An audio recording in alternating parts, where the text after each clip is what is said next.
اور ہم نے قیامت کے جھٹلانے والوں کے لیے دوزخ تیار کر رکھی ہے، جس وقت وہ ان کو دور سے دیکھے گی تو غضبناک ہو رہی ہوگی، اور یہ اس کے جوش غضب اور چیخنے چلانے کو سنیں گے۔ اور جب یہ دوزخ کی کسی تنگ جگہ میں زنجیروں میں جکڑ کر ڈالے جائیں گے تو وہاں موت کو پکاریں گے۔ آج ایک ہی موت کو نہ پکارو،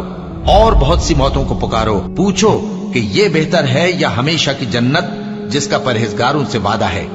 یہ ان کے اعمال کا بدلہ اور رہنے کا ٹھکانہ ہوگا، وہاں جو چاہیں گے ان کے لیے میسر ہوگا، ہمیشہ اس میں رہیں گے۔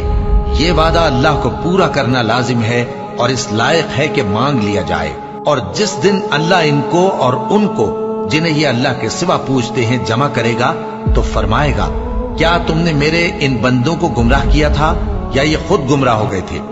وہ کہیں گے، تو پاک ہے، ہمیں یہ بات شایع نہ تھی کہ تیرے سوا اوروں کو دوست بناتے، لیکن تو نے ہی ان کو اور ان کے باپ دادا کو برتنے کو نعمتیں دی، یہاں تک کہ وہ تیری یاد کو بھول گئے، اور یہ ہلاک ہونے والے لوگ تھے۔ تو کافرو، انہوں نے تو تم کو تمہاری بات میں جھٹلا دیا، بس اب تم عذاب کو نہ پھیر سکتے ہو نہ کسی سے مدد لے سکتے ہو، اور جو شخص تم میں سے ظلم کرے گا ہم اس کو بڑے عذاب کا مزہ چکھائیں گے۔